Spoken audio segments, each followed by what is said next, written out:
कहानी की शुरुआत में हम मार्कल और माइक की जोड़ी को देखते हैं, जो दोनों भी पुलिस डिटेक्टिव है। मार्कल अब रिटायरमेंट लेना चाहता है क्योंकि वो अब ग्रैंडफादर बन गया है और उसे अपने परिवार की जिम्मेदारी भी संभालनी है। दूसरी तरफ माइक अपनी जिंदगी एक बैड बॉय की तरह जीना चाहता है, इसीलिए उसने अभी तक शादी नहीं की। उसे आखिरी सांस तक काम करना है और अपनी सारी जिंदगी डिटेक्टिव गिरी करके मुजरमों को सजा देकर गुजारनी है। आगे हम इसाबेल को देखते हैं। वो किसी क्राइम की वजह से जेल में बंद थी, पर अब हम देखते हैं कि उसका बेटा अरमांडो उसी किसी भी तरह से जेल से बाहर निकालता है। जेल से बाहर आने के बाद वो अपने बेटे अरमांडो को उसके पिता का बदला लेने के लिए कहती है। दरअसल इसाबेल का पति का कुछ साल पहले एनकाउंटर हुआ था। वो ड्रग्स स्मगलिंग जैसा बुरा काम करते हुए पकड़ा गया था, जिसकी वजह से पुलिस ने उसे मार दिया था। इसीलिए इसाबेल अपने पति के मौत का बदला लेना चाहती है और एक काम अपने बेटे से ही करवाना चाहती है। इसाबेल अपने हस्बैंड ने छुपाया हुआ खजाना सीक्रेट अरमांडो को बताती है और साथ में उन लोगों की फोटोज भी दिखाती है जिन्होंने उसके पति का एनकाउंटर किया गया था। सबसे लास्ट के फोटो में हम माइक के फोटो को देखते हैं। इसाबेल अरमांडो को कहती है कि माइक को सबसे आखिरी मारना है। अरमांडो उस खजाने को अपने बॉस की मदद से ढूंढ लेता है, पर वो अपने बॉस को ही मार देता है और उसके सारे आदमियों को पैसे देकर अपनी टीम में शामिल कर लेता है। अगले सीन में हम देखते हैं कि माइक अपने रिटायरमेंट के बारे में माइक को बता रहा है, पर माइक को यह अच्छा नहीं लगता। वो चाहता है कि माइक और कुछ साल काम करे। अब वो दोनों होटल से जा रहे होते हैं, तभी अरमांडो बाइक से आकर माइक के ऊपर शूट करता है और वहां से भाग जाता है। माइक घायल हो जाता है, उसे हॉस्पिटल में लाते हैं। माइक की हालत देखकर मार्कल रोने लगता है क्योंकि वो दोनों दोस्त थे, पर सगे भाई से कम नहीं थे। वो माइक के लिए अपने ईश्वर से प्रार्थना करता है। अब माइक के टीम को माइक पर हुआ अटैक के बारे में सुनकर शौक लगता है। माइक के कैप्टन अपने टीम को उस अटैकर को ढूंढने के लिए ऑर्डर देते हैं। कैप्टन को माइक अपने बेटे जैसा था। उनके ही टीम से रीटा नाम की डिटेक्टिव माइक को पसंद करती है, इसीलिए उसे भी उस अटैकर को ढूंढना है।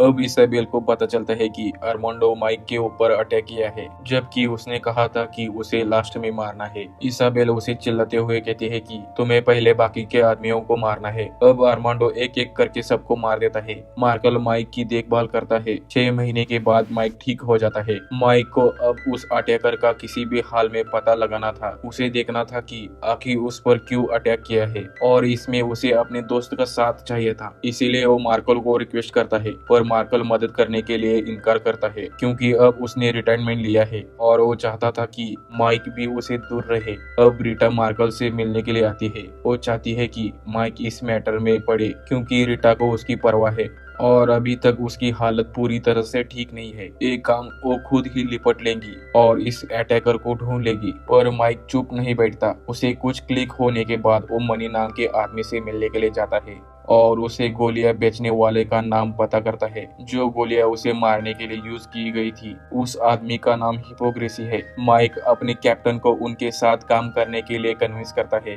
कैप्टन उसकी तबीयत की वजह से उसे काम करने के लिए परमिशन नहीं देते, पर उसके कन्विंस के बाद उसे सिर्फ एडवाइजर का काम दिया जाता है। अब माइक, रीटा और उनकी टीम हिपोक्रेसी को ट्रैक करके उसे पकड़ने के लिए जाते हैं। एक ड्रोन की मदद से वो देख लेते हैं कि हिपोक्रेसी कुछ गुंडों को गोलियां बेच रहा है।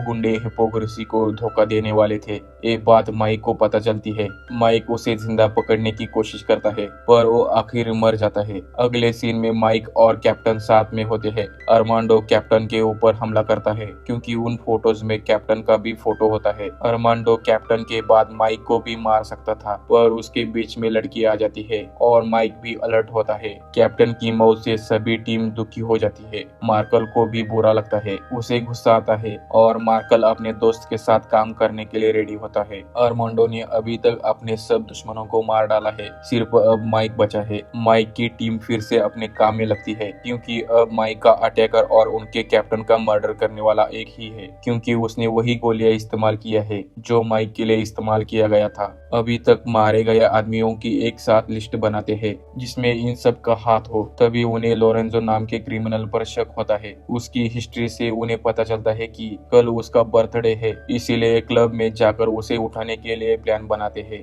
अब पार्टी के कपड़े पहनकर क्लब में पहुंच जाते हैं। लोरेंजो पार्टी एंजॉय कर रहा होता है। वो उसे पकड़ने की कोशिश करते हैं, पर वो भाग जाता है। माइक और मार्कल उसके पीछे जाते हैं। लोरेंजो की गाड़ी दीवार पर टकराती है और वो बेहोश होता है। माइक उसके जेब में से उसका फोन अपने पास रखता है। तभी पीछे से लोरेंजो के आदमी उनके पीछे लगते हैं। माइक लोरेंजो को अपनी गाड़ी में बैठाकर भगाने लगता है। माइक की टीम भी उनका पीछा करते वहां पहुंच जाती है। लोरेंजो मार्कल के हाथ से छूटकर गाड़ी में से भाग जाता है। माइक की टीम और लोरेंजो के आदमी एक दूसरे पर फायरिंग करते हैं। अब माइक और मार्कल एक बाइक से उनका पीछा करते हैं। लोरेंजो को बचाने के लिए अरमांडो एक हेलीकॉप्टर लेके आता है। लोरेंजो सीढ़ियों से ऊपर जाने लगता है। तभी माइक भी उस सीढ़ियों को पकड़कर हवा में लटकता है। अरमांडो ऊपर गन लेकर खड़ा होता है। अरमांडो को माइक पर गोली चलानी थी, पर लोरेंजो उसके रास्ते में आ रहा था, इसलिए अरमांडो अपने ही साथी लोरेंज को मार देता है। अरमांडो माइक के ऊपर शूट करने ही वाला था, तभी नीचे से मार्कल हेलीकॉप्टर पर गोलियां चलाता है और माइक नीचे पानी में गिरता है और अरमांडो वहां से भागता है। अब माइक लोरेंजो के फोन की हिस्ट्री निकालता है, जिसमें उसे पता चलता है कि उसे मॉस्को शहर से कॉल आता है। अब माइक समझ जाता है। वो इसाबेल की सब हिस्ट्री देखता है। वो मार्कल को बताता है कि वो अटैकर यानी कि अरमांडो इसाबेल का बेटा है। माइक मार्कल को उसकी कहानी बताता है। इसाबेल मॉस्को शहर में अपने हस्बैंड के साथ ड्रग्स स्मगलिंग का काम करती थी, तब माइक उसका ड्राइवर था। वो दोनों एक दूसरे के प्यार में पड़े थे। एक दिन उन पर छापा पड़ने वाला था, तब माइक और इसाबेल दोनों भागने वाले थे, पर माइक ने उसका फैसला बदल दिया क्योंकि उसे पता चला था कि वो काला जादू करती है। उसे लोग चुड़ैल कहते थे। वो एक पत्थर दिल हत्यारी थी, इसीलिए माइक को उसे छोड़ना पड़ा और उसे उसका फर्ज चुनना पड़ा। पर तभी माइक को नहीं पता था कि इसाबेल प्रेग्नेंट है। वो माइक का ही बच्चा होता है क्योंकि उसका पति उससे दूर था और वो बच्चा पैदा नहीं कर सकता था। और इसाबेल के पकड़े जाने से 8 महीने पहले उसने बच्चों को जन्म दिया था। माइक को ये समझ आता है कि इसाबेल इसका बदला ले रही है क्योंकि उसके पकड़े जाने में उसका जिन लोगों का हाथ है, उसे वो अपने बेटे से मरवाना चाहती है और माइक ने भी उसे धोखा दिया था, इसीलिए वो माइक को भी मारना चाहती है। अब माइक इसाबेल को मैसेज भेजता है और उसे मिलने के लिए मॉस्को चला जाता है। उसके साथ मार्कल भी आता है। इसाबेल को पता चलने के बाद वो माइक को मारने की पूरी तैयारी करती है। माइक मॉस्को पहुंचने के बाद रीटा और उसकी टीम भी वहां पहुंच जाती है। उन्हें माइक की मदद करनी है और अरमांडो को पकड़ना भी है। सभी प्लानिंग करने के बाद माइक अकेला इसाबेल को मिलने के लिए होटल में जाता है और बाकी के लोग उस पर नजर रखते हैं। माइक और इसाबेल के बीच में कुछ बातें होती है। मार्कल बाहर पकड़ जाता है। इसाबेल के आदमी उसे अंदर लेके आते हैं। अब अरमांडो उस पर गन पॉइंट करता है, फिर माइक इसाबेल के ऊपर गन पॉइंट करता है। तभी माइक की टीम बाहर से इसाबेल के आदमियों के ऊपर फायरिंग करने लगती है। कुछ देर ऐसे ही फायरिंग चलती है। आखिर मार्कल के हाथ अरमांडो लगता है, पर वो उसकी जान नहीं ले पाता क्योंकि वो